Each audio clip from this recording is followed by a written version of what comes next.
Hi guys, good evening. So nandito ako ngayon sa Ayala dito sa Santa Rosa. So ngayon guys, nagkabit na sila dito ng mga Christmas light. So gusto ko lang i-share sa inyo, ipakita sa inyo yung lugar na to dahil napakaganda to sa gabi. So sa lahat ng mga gustong maghanap ng magandang pasyalan sa gabi. So dito yan sa Solinad 3, dito sa Nuvali, Santa Rosa, Laguna. So nandito tayo ngayon at ngayon ipapakita ko sa inyo yung paligid kung gaano kaganda yung bihis nitong Ayala Mall na to.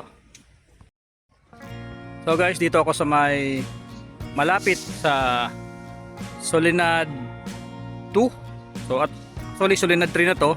So nandito tayo sa may Mary Grace, sa tapat ng Mary Grace. So ayan. So napakaraming Christmas light lang naman ang inyong makikita dito guys. Ayan o. So doon banda sa kabila doon. Ayan, doon. Mayroon na doong Christmas light, ay Christmas tree. Kaya lang wala pang ilaw. So dito lang muna tayo sa may mga ilaw. So halos lahat ng puno dito guys nilagyan ng ilaw. Ayan o. So napakaraming Christmas light ng inyong makikita dito. So dito tayo banda sa may likod. Ayan, pero iikot ako mamaya. Iikot ko kayo doon sa may mga lugar kung saan mas marami pang mga pailaw dito sa Ayala Mall, Solinad 3. So ayan. Ito ang itsura ng Solinad 3 sa gabi.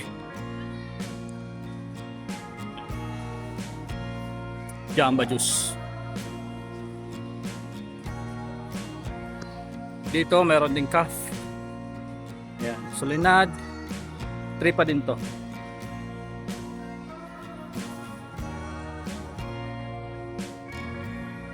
So ayan. Papunta tayo sa may harap pang bahagi dito sa right side kung nandun ka sa National Highway. Ito yung right side yung pupuntahan natin. Parking area.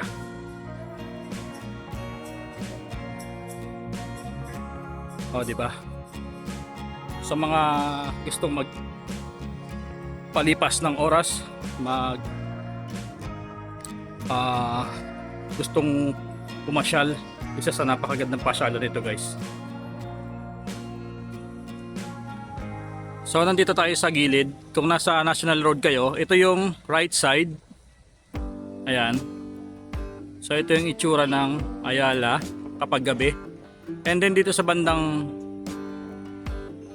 kanan ko, yan yung Landers. Okay, dito naman sa kabila, doon yung SNR, medyo malayo na nga lang.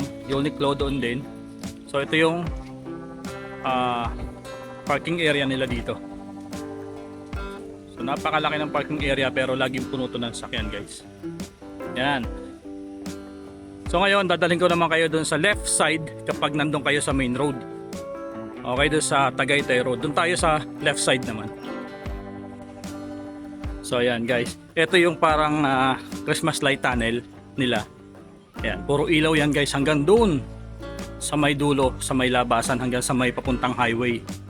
So puro ilaw yan. So ito naman guys yung playground para sa mga dog. Ayan. Kung meron kayong mga aso, ayan, ito yung kanilang laruan. Ayan. Di ba malaki rin siya? Ayan. Mayroon sila ditong photo platform, drum tunnel. Yan, para sa mga dog yan. Diba malaki?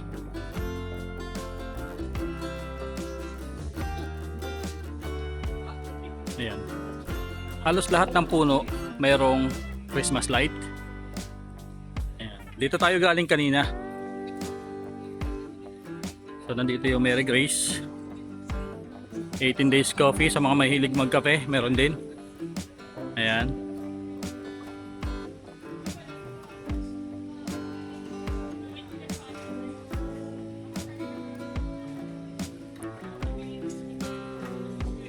Tayo pupunta guys sa kabila naman, sa may papuntang left side. Kung nasa main road tayo, doon tayo sa left side. Pero bago tayo pumunta doon, dito tayo dadaan sa may event area para makita niyo yung kabuuan. So mayroon ditong bazaar, tama dito.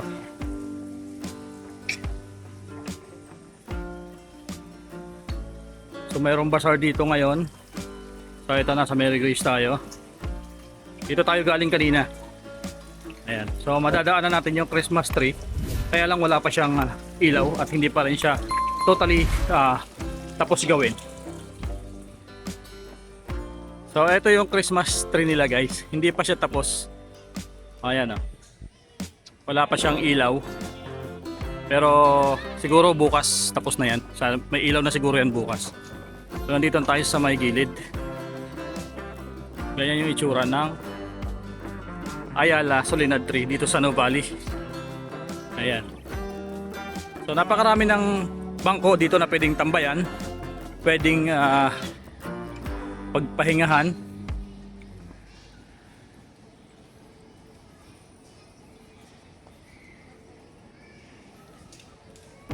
So ayan. Ito yung kanilang event area. Ayan. Kung mapapansin nyo, dito rin guys ginagawa yung 3-on-3 ng basketball. Dito rin nagkakaroon ng mga concert pag may mga artist nagmo-mall tour. So ito yon. So napakarami ng paninda dito, mga pagkain. Ayan. Dito po yan sa Solinad Tree. So as of now, medyo kumunti na yung tao, hindi katulad kanina na sobrang dami ng tao kanina dito. So ayan guys, ito pa yung mga kainan dito. Dito sa Solinad Tree guys, hindi kayo sasawa na kumain dito dahil napakarami ng kainan dito. Kahit sa Kalumingon, puro kainan. Kung mahihilig kayo sa pagkain, dito tamang destinasyon na puntahan ninyo kapag pagkain yung inyong trip. So napakarami, sobrang dami ng mga kainan dito. Ayan.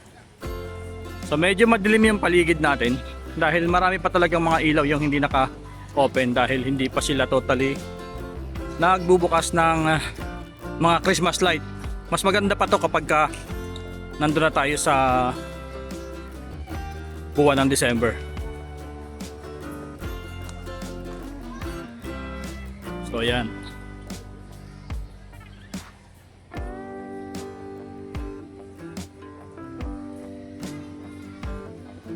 Doon tayo sa kabila. So ayan guys, kung mapapansin nyo, ito puro kainan din to. Meron ditong shrimp bucket. Ayan, mayroong EB10, mga Korean restaurant, mga Chinese restaurant. May antro, may Fridays. Ayan.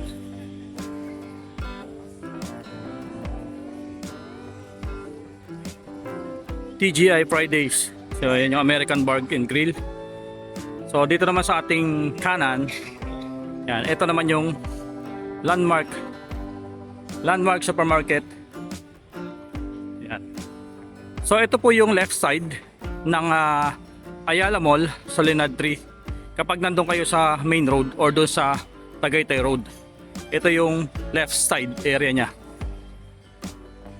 O diba? Puro kainan dito guys. Kaya sa mga naghahanap ng magandang location at may hilig kayo sa mga kainan, so ito yung the best na lugar na pupuntahan ninyo kung mahilig kayo sa mga puno. So dito napakaraming mga punong kahoy dito. Yan. Kung napansin ko lang kay Ayala, lahat halos ng Ayala Mall mayroong mga gantong tema. So guys, kung mapapansin nyo, ayan, puro ilaw yan. Ito yung parang tinatawag na tunnel light. Yan, light tunnel. Yan, di ba? Puro ilaw. Sa mga mahilig magkape, napakarami rin dito ng mga coffee shop, may Coffee Bean, UCC. So napakarami guys, sobra. Hindi kayo hindi kayo mawawala ng mga upuan, di ba? Ibang mall, medyo siksikan. Dito napakalaki guys. So ayan, so ngayon papunta ako sa parking kung saan ako nakapark. Alright, so sana nagustuhan nyo itong video na to guys. Dahil ngayon lang din ako nag-ikot-ikot dito ng gantong oras. Ayan. So may mga sarado pa rin dito. Ito yung dating Family Mart. Alright. So dito tayo sa light tunnel. Alright. So pinawisan na naman ako.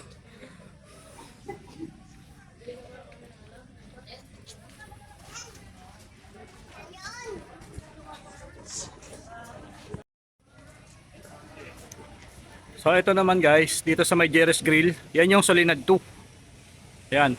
Ano lang naman to, isang kalsada lang yung pagitan. Ito, Solinad 3. Ito yung Solinad 2. Ito yung mas nauna. Alright, so medyo madilim dito sa lugar na to. Kasi simula nung nagkaroon ng Solinad 3, medyo kumunti na yung mga shops, mga boutiques dito sa Solinad 2. So ang marami na lang dito, mga school, may school dito, may Montessori, yan, mga bank. Yan. So ngayon papunta na ako sa parking. Alright. So guys, sa lahat ng nag-enjoy sa video na to, sana nagustuhan nyo. And syempre maraming salamat sa inyong lahat. Hanggang dito na lang itong video na to. At ako'y pauwi na rin ng Manila. Ang oras natin mag alas 8 na. Ay so, pakita ko rin sa inyo to guys. Itong puno na to. Puno ng baliti. Wait lang.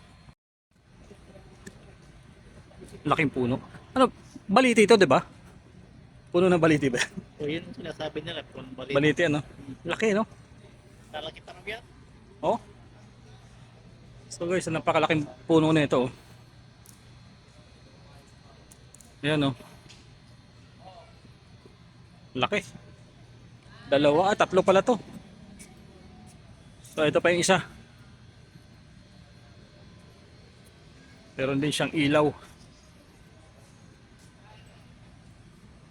Ayun.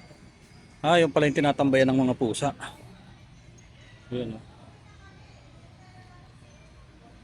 Laking puno. Hanggang dito. Ayan. Puno ro ng baliti. Balite. So doon sa mga nakakakilala ng puno na yon, so mag-comment lang kayo dito sa ating comment section. Alright? So guys, muli hanggang dito na lang ating video. Maraming salamat. And siyempre maraming salamat sa lahat ng nakasubscribe sa ating channel. Sa ating mga viewers, maraming salamat. At kung bago ka lang sa channel na to, don't forget to subscribe, like, and share mo na rin yung video nito kung nagustuhan nyo, para mas maraming makapanood. So muli, dito po yan sa Ayala Mall Solinad 3, dito sa Nove Valley, Santa Rosa, Laguna. Alright, maraming salamat. God bless you all.